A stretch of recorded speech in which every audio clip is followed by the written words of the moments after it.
Good evening or afternoon, my little darlings. We have reached a new milestone in the Sachiverse. 3,000 subscribers, or more or less. No, the smaller details are insignificant. So this is gonna be the 3,000 subscriber special video. And for that video, I wanted to talk about something that I've promised, well, my community to talk about for a while. It's about my way of viewing the world, about my way of living, understanding my role among other roles, and how I stay uplifted, and how I enjoy my life just the way I do. It's no secret that I live a life where I have chosen certain things, certain ways of living and being. And some people sometimes ask me, well, are you religious, or are you this, are you that? But today I will talk about what I believe is the universal truth. And you can listen along for the ASMR part, or you can actually listen along and maybe learn a thing or two about a different worldview than yours.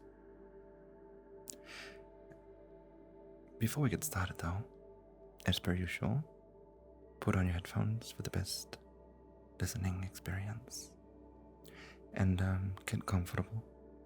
This is a long one because I really want to convey my message and have you understand me a little bit better. So, what is my way of living? Well, I don't have a particular book or a term I follow. But when looking into trying to explain what I believe the universe is and believe in anything, I was finding articles about optimistic nihilism, and they rang true to what I was trying to explain to people. They helped me understand and put words on my thoughts. I don't live by the way of optimistic nihilism, but it's the closest to my interpretation of life. So I want to talk about that, and we can start with Timon and Pumbaa, the Lion King. And there is a scene in The Lion King, the original by Disney, where Timon and Pumbaa are lying on their backs, and maybe Simba's there too. And Timon says that all the stars are fireflies, glittering in the distance, flying above them far away. And Pumbaa gets surprised because he always thought that the sparkling things in the sky were clusters of gas, millions of years away, light years away. And I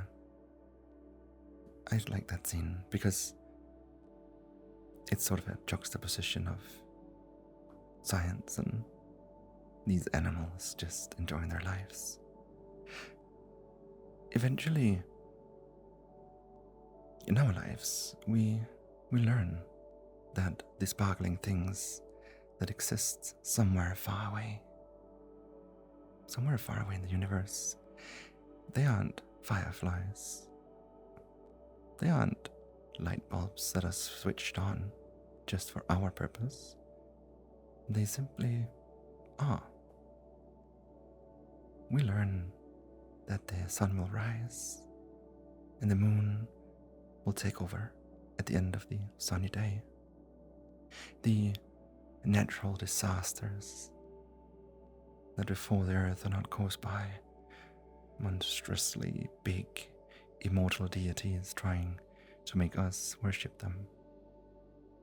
But most importantly, you, at some point in time, without forcing yourself to think about it, realize that things will continue to move on, even without you. That, in the grand scheme of things, a person, or, well, all humans and animals, for that matter, are utterly insignificant. Earth is big, really big, but space is even bigger. A human mind can't grasp how vastly, hugely, and astonishingly enormous the place we exist in really is. Yet, we're not at all impressed by the gigantic universe. No, we are more concerned about something else.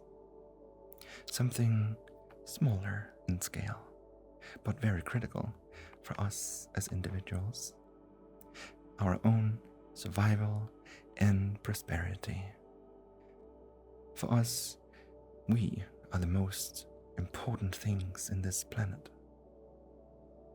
In fact, for quite some time, for somewhere between 10 to 15 years, 20 years maybe, sometimes even longer, we think that the world is somehow indebted to us, that others should praise us, take care of us, tell us how special we are. And this shouldn't surprise us. After all, for at least 5 years we were cared for, nourished, fed, washed, and put to sleep by our parents or guardians or similar. Somewhere along the way, though, we learned that the other individuals who roam the streets, who attend the school that we attend, who work alongside us, well, they have their own personal views and their own personal desires. And even further along the way, we also learned that these desires, even if the cumulative aspirations of all who live on this planet, no matter how good and honorable they may be, they are insignificant for the universe to continue to exist. Or, in other words, life is meaningless. All values and goals are baseless. From a cosmic perspective, there is no point in what we are doing here. There's none. Even after we all die, things will continue to still be. I realize that's pretty grim. It's a pessimistic way of looking at things, and to be more precise, a nihilistic way of looking at things. Nihilism is the philosophy that captures what I just shared. It's a spectacularly harsh way of looking at life. A true nihilist would believe in nothing, aim for nothing, and question every concept embedded with meaning by humanity. But amidst the darkness and the hopelessness that emerge from the perception that nothing matters, there is a glance of brightness that can turn things around and convert even the darkest critic who sees no light in the upcoming future into a purposeful go-getter with goals and ambitions. This little twist is called Optimistic Nihilism. So, what is optimistic nihilism? Well, it's the realization that the lack of meaning in the world and the universe as a whole can be liberating. Precisely because there is no inherited meaning in life, there is no cosmic plan forcing you to act a certain way. We are the ones who can create our path. In fact, we are responsible for creating our purpose. An optimistic nihilist basically reaches the following conclusion. Since there is no grand scheme here, I can, myself, decide what I should do with my life. Optimistic nihilism is the ability of a person to create their own meaning after fully accepting that the universe is a large place of meaninglessness. It might still seem a little scary and a little depressing, but it's not. Quite the contrary, it's the thing that sets you free. Optimistic nihilism removes all obligations that society tries to impose on you, and it helps you reshape your life. In simple terms, you realize that you can be everything you want to be. And more importantly, it also means that you shouldn't be the things you don't want to be. Starting a family, prophesizing a faith, working a 9-to-5 job, and living in the same city for the rest of your life, they're all considered normal, even mandatory. But these things won't get you extra points when you finally disengage from your body. These are just things we do to fit in, and not that they are bad per se. They are bad if we are doing them only to make others, not necessarily ourselves, happy. Since I only get one shot in life, says the optimistic nihilist, why don't I play it on my terms? After all suffering, all humiliation will eventually be forgotten once you're gone. That's the grand idea of optimistic nihilism. You don't feel crushed after understanding that there's nothing important to go after. You feel blessed and aggressively motivated because you realize the potential that you can form your own worldview based on your personal desires.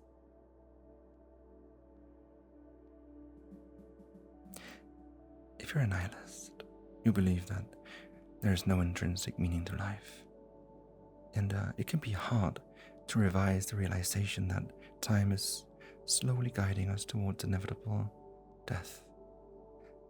Thereby, attempts to do something of importance on your end probably won't occur. Regrettably, we are all suffering from this conclusion in one way or another. After all, we all know that we all will die one day. And based on observable facts, since we also know that life will continue to exist after someone is gone, because we've seen it before, it can be extremely hard to motivate yourself to get out of bed and do what you're supposed to do. Optimistic nihilism takes this rather grim view of life and gives it a sunny and happy face. Yes, most things are meaningless, but that's a good thing. Optimistic nihilism allows you to reshape your life the way you always wanted it to be. You don't believe there's only one God? That's okay. You can now believe in everything you want, and others will be kind of forced to not judge you because we live in the most liberal century in the history of mankind. Less than a century ago, it was hard to imagine that a non-believer will be accepted by the masses, or someone with different from the considered normal sexuality or color of skin. And these are all good things. This means that our culture is evolving and beginning to take different perspectives on what should be considered normal.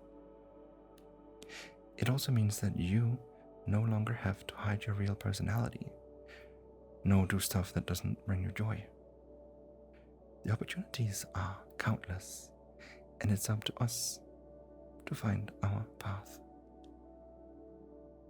Of course, this doesn't mean that it's going to be easy. This doesn't even mean that you can immediately switch countries and become a magician, stunt performer. No. It means that you have the opportunity to do these things. It means that you don't have to worry about small disasters and appoint them a value. What someone said about you, for example. Because there's no inherent meaning in life. There's no grand scheme. There's no reason not to give everything you have and try to create your own path, your own universe, your own vision, a place where you will be truly happy. Well, so far things seem really optimistic for the optimistic nihilism philosophy, don't they? You reject all society-imposed beliefs. You create your own small stance based on your personal motives and desires, and you become the central figure of a religious movement where the worshipper is about to idolize the creator, you. Or exactly because you realize that things should happen the way you want them to, or because you accept the fact that life is indeed absent of larger meaning. You do only things that make you feel good, here and now. You will play video games, scroll the Sachior's Discord, eat chocolate crisps all day long. You say, well, nothing in life matters. I'll do whatever I want. However, the above will not only make your life even more difficult, literally poorer and miserable eventually. It can also put you in jail, or worse, turn you into a self-imposed dictator who believes that he or she is the central figure of the world. Life is meaningless, but it's not lawless, at least not for you and me.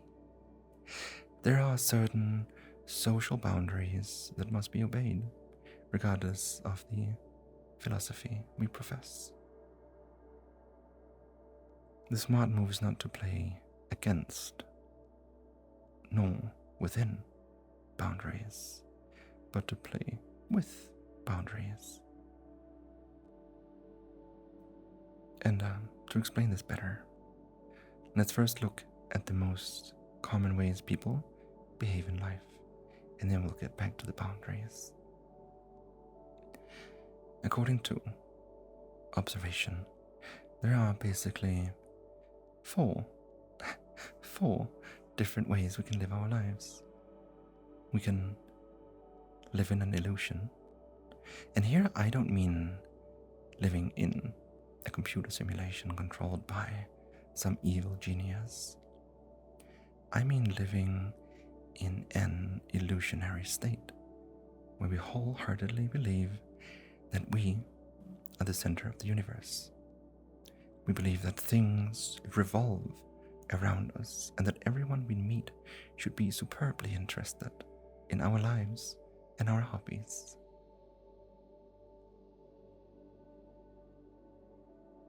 The benefits of this way of living are not few. We're confident, we're bold, motivated, often act without care of what others think about us, which can be useful. especially for our mental health and prosperity. The downsides? Well, it really hurts when things don't go the way we want them to, which can happen quite often. We can also live in a herd, so we adopt the views and the beliefs of others and society without questioning them at all, and we diligently obey more ambitious people who are usually part of the previous group. The main benefits here is that we don't trouble our minds with big questions. We swiftly avoid responsibilities, hoping to live a carefree life. Downsides? Out-of-the-box thinking and progress are not our strong sides. We rely on others to move the world forward, and we most probably earn an average pay. We can also live in depression, outside of anything. We are highly pessimistic of the world, and we, inside the world in particular, do not like where the world is going. We don't see value and meaning in the things around us, and we don't make any attempts to make a change. The benefits here are that we are at least not self-delusional. We have a perfectly clear idea of what's happening. Indeed, people don't care about us. And yes, we tend to expect only bad outcomes, often accompanied by a grim look and a gloomy mindset. But at least we see the world as it is. Harsh. Downsides? We can't get past the harsh reality. We think that it's all rain and storms. In modern words, we see the glass as half empty. We are a true nihilist. Now, we can also live on our own terms. Realizing that life is what you make of it is our go-to mantra. We know that we are the ones responsible for our own prosperity, and we are actively pushing to achieve the goals we've set for ourselves. The benefits here are plenty. We're not afraid of what others think of us, and we aggressively pursue our goals. We realize that the glass is half empty, but this realization doesn't lead to despair. Quite the contrary. We see this as an opportunity to make change. Downsides? Often problems with people with set beliefs and misunderstood by the masses. This last categorization best describes the optimistic nihilism way of living. But sometimes we are all of the above types at once. Depending on the situation, we can be narcissistic and cruel, seemingly blindfolded and obedient, broken and in need of a holding hand, and at the same time, we can see hope in the sometimes hopeless everyday life.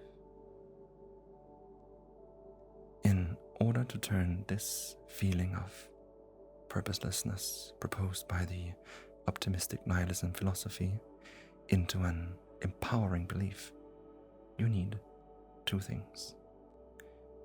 Figure out what you want to achieve as a person, and secondly, play with the boundaries set by society.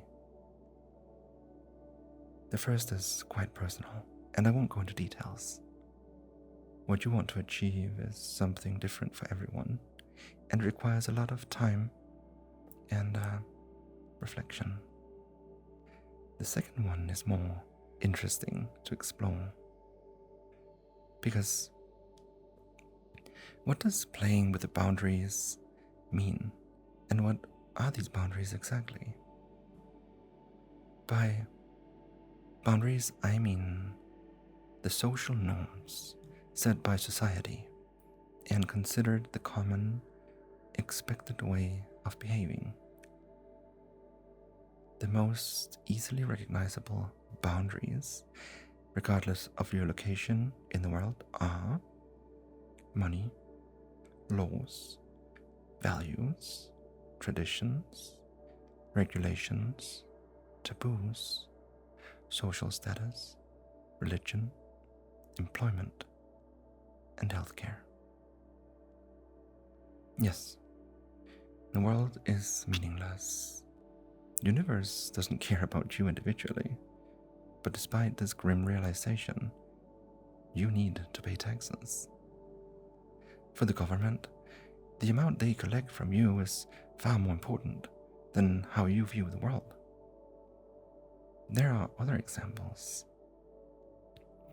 Even if you fully accept that there is no point in everything, you still need income, a place to stay, access to fresh food and water, people to talk to, and regular doses of encouragement to keep doing the things you're doing.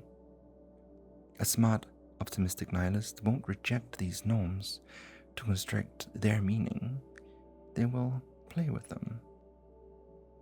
Considering what was described before about the different groups of people, let us see how members of the four groups might approach the society-established norms.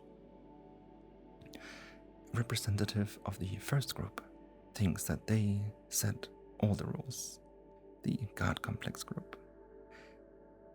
One from the second diligently follows the laws. The third feels oppressed by the norms. The fourth, the optimistic nihilist, on the other hand, acknowledges the boundaries and uses them to construct the life that they believe is worthy for themselves and probably for a group of people, their family. For example, a self-obsessed person will steal money because they inherently believe that they deserve. They deserve money from others. The second group will ask for average pay.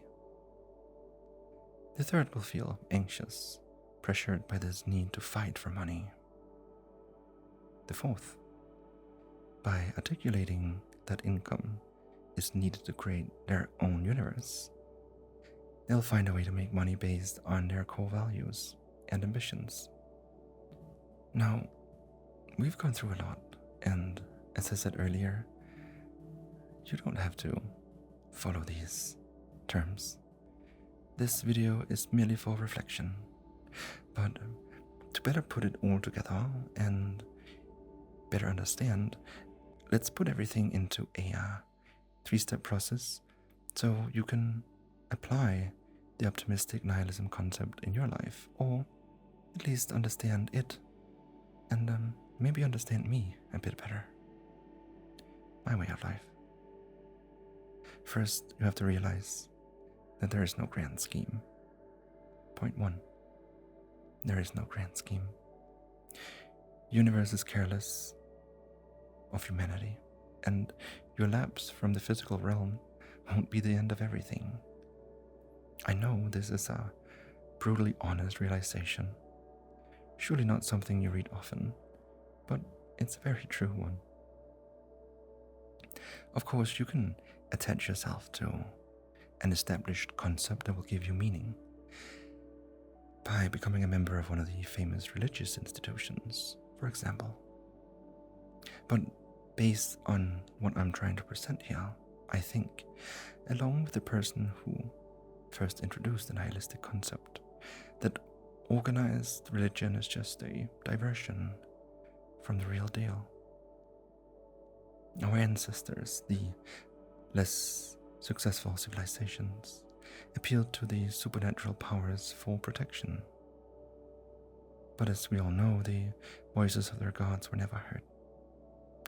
They were ignorant and always addressed the requests of their worshippers with silence. The second part is to recognize the established social norms. There are social norms despite there not being meaning. And as we've discussed, there are certain laws that exist regardless of whether we like them or not. As you can't reject gravity and the laws of physics, you also can't easily reject taxes. Sure, you can hide from the government and create an offshore account, hire a skilled accountant and save thousands, but it's not gonna be easy. Plus, that's definitely not the right thing to do. But even if you manage to pull it off, taxes is probably the easiest to cope with. Life is not hard because there are certain norms involved. Taxes, costs, traditions, beliefs, etc. No, life can be hard because there are people and feelings involved. This means that it's not hard to create a product. It's hard to convince others to buy your product. It's not hard to enter a relationship. It's hard to keep the relationship going. It's not hard to be faithless. It's hard to live around others who have faith. You need to move carefully in the theatrical play we're all involved in and try to not hurt, physically and emotionally, others. Not only because it's a bad thing, but also because the wounded will surely come after you. Now the third step is to construct your own meaning. Once you have a clean slate, you know that the cosmos is not forcing you to become a lawyer.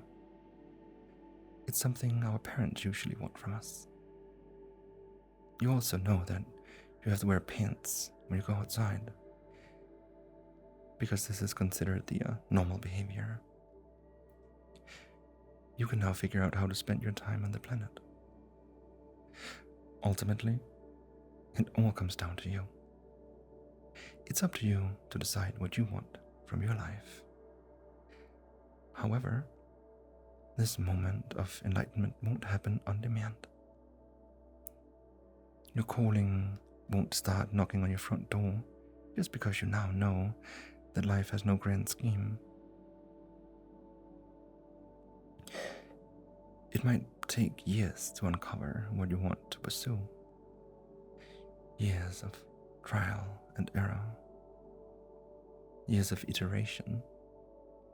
Nonetheless, it should be something to search for until you find it.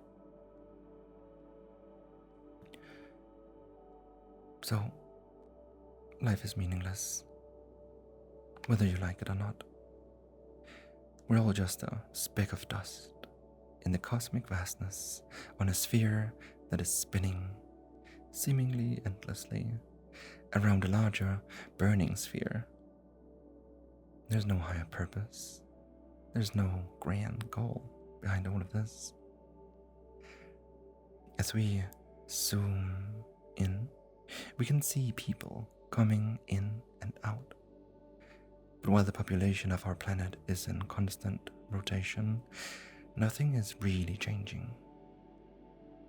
Yes, some figures affect the world more than others, but in general, things are still the same. Trees, water, wind, oxygen, and a couple of other chemicals. While surely pessimistic, we shouldn't let the nihilistic view of life depress us and leave us with no obvious cause. Optimistic nihilism allows us to break free from the chains set by society that try to enslave us and give us the opportunity to choose the things, the people, the activities, and the lifestyle that feels natural and good for us. An optimistic nihilist realizes that they will be forgotten after they're gone, that the universe is meaningless, but instead of moaning, they act. Essentially, optimistic nihilism allows us to do what is right, allows us to move ourselves to a place attuned to our own personal desires. It's not going to be easy, and surely going to take a lot of work. But these things always come along when you strive to do the right thing. And as a final note, remember to be kind, for kindness will clear your path ahead of you. Kindness will make your heart live in a clean path. It'll make life much easier for you. So, be kind. Be kind no matter what you do,